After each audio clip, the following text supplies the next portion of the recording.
या देवी सर्वभूतेषु शक्तिरूपेण संस्थिता नमस्तस्यै नमस्तस्यै नमस्तस्यै नमो नमः। या देवी सर्वभूतेषु लक्ष्मीरूपेण संस्थिता नमस्तस्यै नमस्तस्यै नमस्तस्यै नमो नमः।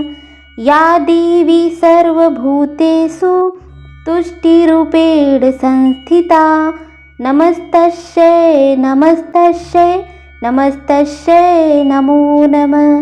या देवी सर्वभूतेषु मातृरूपेण संस्थिता नमस्तस्यै नमस्तस्यै नमस्तस्यै नमो नमः। जय माता दी। प्यारे भक्तगणों, आज हम आपके लिए माता दुर्गा के सप्तशती पाठ का 6वां अध्याय लेकर आए हैं।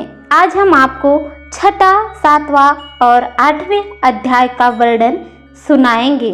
उससे पहले हम माता भगवती को प्रणाम करेंगे। मैं सर्वेश्वर भैरव के अंग में निवास करने वाली परमोत्कृष्ट पद्मा देवी का चिंतन करती हूँ।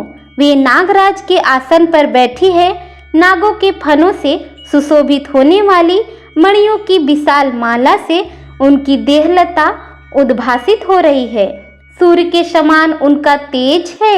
3 नेत्र उनकी शोभा बढ़ा रहे हैं। वे हाथों में माला, कुंभ, कपाल और कमल लिए हैं तथा उनके मस्तक में अर्धचंद्र का मुकुट सुशोभित है। उन देवी को हम बारंबार प्रणाम करते हैं जिन्होंने अपने तेज से महिषासुर जैसे राक्षस का अंत किया, देवताओं की रक्षा की। उन माँ भगवती दुर्गा देवी को हम प्रणाम करते हैं। अब हम अध्याय का वर्णन शुरू करते हैं। ऋषि कहते हैं, देवी का यह कथन सुनकर दूत को बड़ा अमर्ष हुआ और उसने दैत्यराज के पास जाकर सब समाचार विस्तार पूर्वक कह सुनाया। दूत के उस वचन को सुनकर दैत्यराज कुपित हो उठा और दैत्य सेनापति धूम्रलोचन से बोला, हे धूम्रलोचन, तुम शीघ्र अपनी सेना साथ लेकर जाओ और उस दुष्टा के केस पकड़कर घसीटते हुए उसे बलपूर्वक यहाँ ले आओ। उसकी रक्षा करने के लिए यदि कोई दूसरा खड़ा हो तो वह देवता, यक्ष अथवा गंधर्व ही क्यों न हो, उसे अवश्य मार डालना। ऋषि कहते हैं, शुंभ के इस प्रकार आज्ञा देने पर धूम्रलोचन दैत्य 60,000 असुरों की सेना के साथ वहां तुरंत पहुंच दिया। वहां पहुंचकर उसने हिमालय पर रहने वाली देवी को देखा और ललकार कर कहा, अरे तू शुंभ निशुंभ के पास चल। यदि इस समय प्रसन्नता पूर्वक मेरे स्वामी के समीप नहीं चलेगी तो मैं बलपूर्वक तुझे घसीट कर तुझे वहां ले जाऊंगा। तब माँ भगवती बोली, तुम्हें दैत्यों के राजा ने भेजा है। तुम स्वयं भी बलवान हो और तुम्हारे साथ विशाल सेना भी है। ऐसी दशा में यदि तुम्हें बलपूर्वक मुझे ले जाओगे तो तुम्हारा मैं क्या कर सकती हूँ। तब देवी के यूँ कहने पर असुर धूम्रलोचन उनकी ओर दौड़ा। अंबिका ने शब्द के उच्चारण मात्र से उसे भस्म कर दिया। फिर तो क्रोध से भरी हुई दैत्यों की विशाल सेना अंबिका ने एक दूसरे पर तीखी शक्तियों तथा फर्शों की वर्षा आरंभ कर दी। इतने में देवी का वाहन सिंह क्रोध से भरकर भयंकर गर्जना करने लगा और गर्दन के बालों को हिलाता हुआ असुरों की सेना पर कूद पड़ा। उसने कुछ दैत्यों को पंजों की मार से, कितनों को जबड़ों से, कितने को महादैत्यों को पटक कर ओठ की दाढ़ों से घायल करके मार डाला।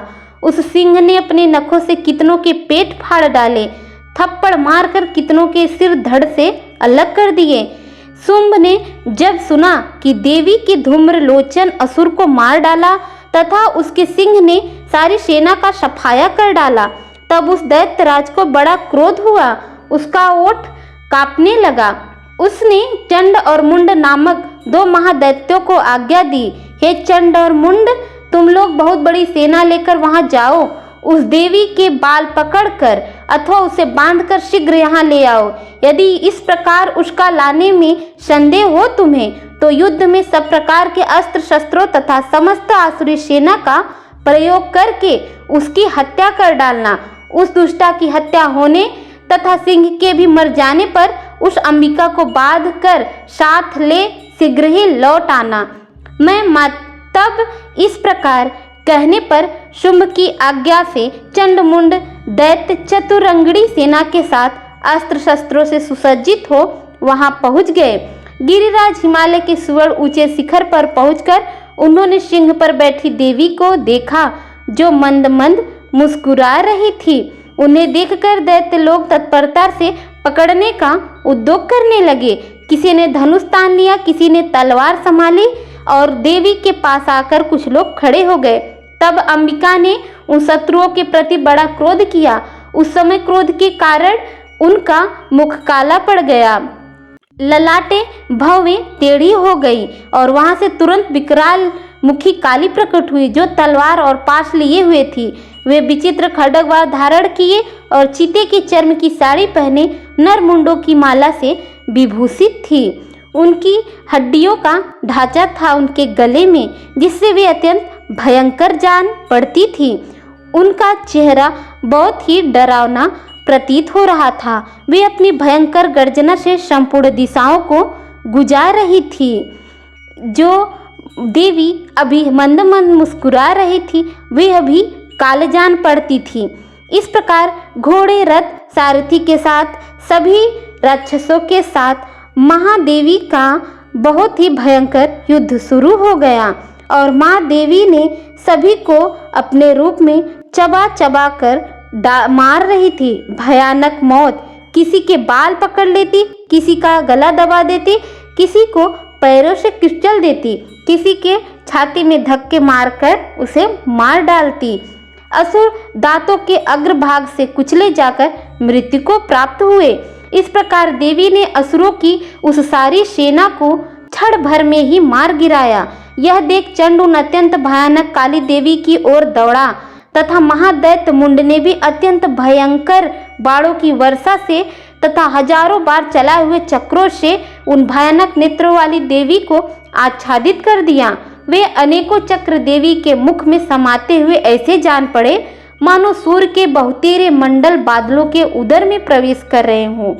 तब भयंकर गर्जना करने वाली काली ने अत्यंत रोष में भरकर विकट अट्टहास किया। उस समय उनके विकराल वदन ने भीतर कठिनता से देखे जा सकने वाले दांतों के प्रभा से वे अत्यंत उज्जवल जान पड़ रही थी। देवी ने बहुत बड़ी तलवार हाथ में ले ली और हुम का उच्चारण करके चंड पर धावा किया और उसके केश पकड़कर उसी की तलवार से उसका मस्तक काट डाला। चंड को मारा गया देखकर मुंड भी देवी की ओर दौड़ा। तब देवी ने रोष में भरकर उसे भी तलवार से घायल करके धरती पर सुला दिया। महापराक्रमी चंड और मुंड को मारा गया देख मरने से बची हुई बाकी सेना भय से व्याकुल हो और चारों ओर भाग गई। उसके बाद काली ने चंड और मुंड का मस्तक हाथ में ले चंडिका के पास जाकर प्रचंड अट्टहास करते हुए कहा, हे देवी, मैंने चंड और मुंड नामक इन दो महापशुओं को तुम्हें भेंट किया है। अब युद्ध यज्ञ में तुम शुंभ और निशुंभ का स्वयं ही वध करना। तब ऋषि मुनि कहते हैं, वहां लाए हुए उन चंड मुंड नामक महादैत्यों को देखकर कल्याणमयी चंडी ने काली से मधुरवाणी में कहा, देवी, तुम चंड और मुंड को लेकर मेरे पास आई हो, इसलिए संसार में चामुंडा के नाम से तुम्हारी ख्याति होगी। इसके बाद ऋषि कहते हैं, चंड और मुंड नामक दैत्यों के मारे जाने तथा बहुत सी सेना का संहार हो जाने पर दैत्यों के राजा प्रतापी शुंभ के मन में बड़ा क्रोध हुआ और उसने दैत्यों को संपूर्ण सेना युद्ध के कूच करने की आज्ञा दी। वह बोला, आज अदायुध नाम की 86 दैत्य सेनापति अपनी सेनाओं के साथ युद्ध के लिए प्रस्थान करे। उसकी अत्यंत भयंकर सेना चंडिका से युद्ध करने के लिए तैयार थी। उसकी भयंकर सेना को आता देख चंडिका ने अपने धनुष की टंकार से पृथ्वी और आकाश के बीच का भाग गुजा दिया। उसके बाद देवी के सिंह ने बड़े जोर से दहाड़ना आरंभ किया। फिर अंबिका ने घंटे के शब्द से उस ध्वनि को भी बढ़ा दिया। धनुष की टंकार, सिंह की दहाड़ और घंटे की ध्वनि से संपूर्ण दिशाएं गूंज उठी। उस भयंकर शब्द से काली ने अपने विकराल मुख को और भी बढ़ा लिया। इस प्रकार वो विजयनी हुई। उस तुमुल नाद को सुनकर दैत्यों की सेना ने चारों ओर से आकर चंडिका देवी, सिंह तथा काली देवी को क्रोधपूर्वक घेर लिया। इसी बीच में असुरों के विनाश तथा देवताओं के अभ्युदय के लिए ब्रह्मा, शिव, कार्तिकेय, विष्णु, इंद्र आदि सभी देवों की शक्तियां जो अत्यंत पराक्रम और बल से संपन्न थी, उनके शरीरों से निकलकर उन्हीं के रूप में चंडिका देवी के अंदर समा गई। जिस देवता का जैसा रूप, जैसी वेशभूषा, वैसा वाहन, ठीक वैसे ही साधनों से संपन्न हो उसकी शक्ति असुरों से युद्ध करने के लिए आई। सबसे पहले हंसयुक्त विमान पर बैठी हुई अच्युत और कमंडलू से सुशोभित ब्रह्मा जी की शक्ति से उपस्थित हुई, जिसे ब्राह्मणी कहते हैं। महादेव जी के शक्ति वृषभ आरूढ़ हो, हाथों में श्रेष्ठ त्रिशूल धारण किए, महानाग का कंगन पहने, मस्तक में चंद्र रेखा से विभूषित हो वहां आ पहुंचे। कार्तिकेय जी की शक्ति स्वरूपा जगदम्बिका उन्हीं का रूप धारण किए श्रेष्ठ मयूर पर आरूढ़ हो हाथ में शक्ति लिए दैत्यों से युद्ध करने के लिए आई। इसी प्रकार भगवान विष्णु की शक्ति गरुड़ पर विराजमान हो शंख, चक्र, गदा, सारंग तथा धनुष, खड्ग हाथ में लिए वहां आई। अनुज्ञ, अयज्ञवा, वराह का रूप धारण करने वाले श्री हरि की जो शक्ति है वह भी वराह शरीर धारण करके वहां आई।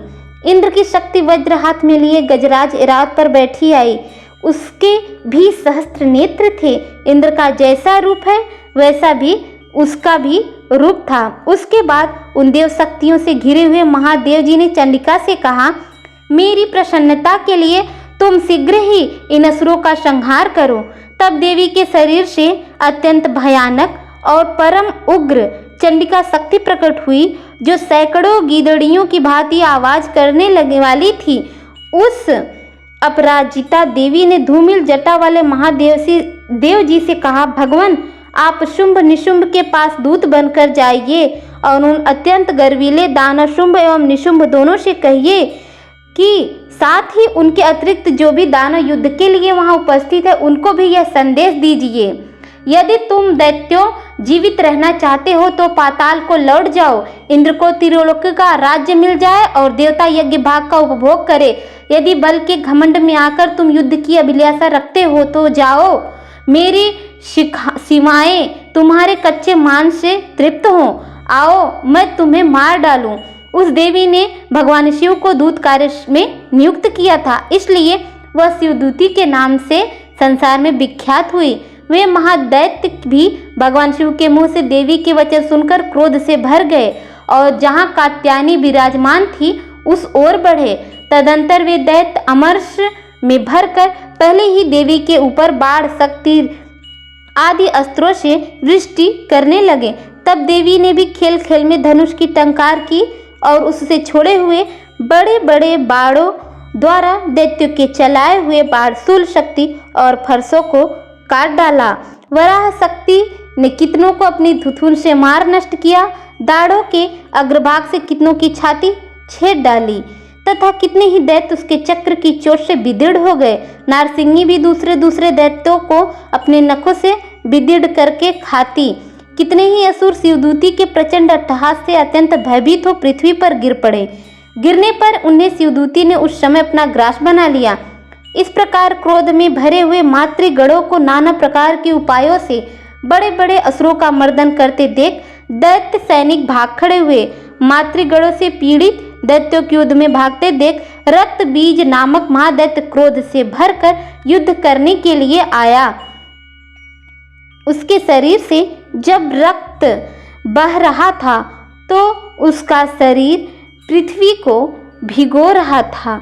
महाअसुर रक्त बीज हाथ में गदा लेकर इंद्र शक्ति के साथ युद्ध करने आया और माँ ने अपने फरसे से एक बार में ही उसका सर अलग कर दिया। वैष्णवी के चक्र के घायल होने पर उसके शरीर से जो रक्त बहा, उससे उसी के बार बार आकार वाले सहस्त्रों महादैत्य प्रकट हुए। उनके द्वारा संपूर्ण जगत व्याप्त हो गया। कौमारी से शक्ति से, वाराही से खड्ग से और माहेश्वरी ने त्रिशूल से महादैत्य रक्त बीज को घायल करके अपनी गर्दन गदा से उसको मार डाला। उन भयंकर दैत्यों को जब माँ देवी खा जाएंगे तो रक्त बीज के क्रोध का कोई भी पार नहीं था। तब दूसरे नए दैत्य उत्पन्न नहीं हो सकेंगे। काली ने यह सोच कर कहा कि हे चंडिका, देवी ने शूल से रक्त बीज को मारा और काली ने अपने मुख से उसका रक्त ले लिया। तब उसने वहां चंडिका पर गदा से प्रहार किया, किंतु उस गदापात ने देवी को तनिक भी वेदना नहीं पहुंचाई। रक्त बीज के घायल शरीर से बहुत सा रक्त गिरा, किंतु ज्यों ही वह गिरा त्यों ही चामुंडा ने उसे अपने मुख में ले लिया। रक्त गिरने से काली के मुख से जो महादैत्य उत्पन्न हुए उन्हें ही वह चट कर गई। उसने रक्त बीज का रक्त भी पी लिया। तदंतर देवी ने रक्त बीज को, जिसका रक्त चामुंडा ने पी लिया था, वज्र, बाण, खड्ग तथा ऋटि आदि से मार डाला। हे राजन, इस प्रकार सहस्त्रों शस्त्रों के समुदाय से आहत एवं रक्तहीन हुआ महादैत्य रक्त बीज पृथ्वी पर गिर पड़ा। हे नरेश्वर, इससे देवता को अनुपम हर्ष की प्राप्ति हुई और मातृगण उन असुरों के रक्तपान के मद से उद्भुत सा होकर नृत्य करने लगा। आज के लिए माँ भगवती के 8वें अध्याय श्री दुर्गा सप्तशती का यहीं पर वर्णन समाप्त होता है। अब हम अगले दिन आपके लिए दुर्गा सप्तशती के 9वें अध्याय के वर्णन शुरू करेंगे। तब तक के लिए आप सभी को नवरात्रि की हार्दिक शुभकामनाएं। जय माता दी। सर्वमंगल मांगल्ये शिवे सर्वार्थ साधिके शरण्ये त्र्यंबके गौरी नारायणी नमस्तुते।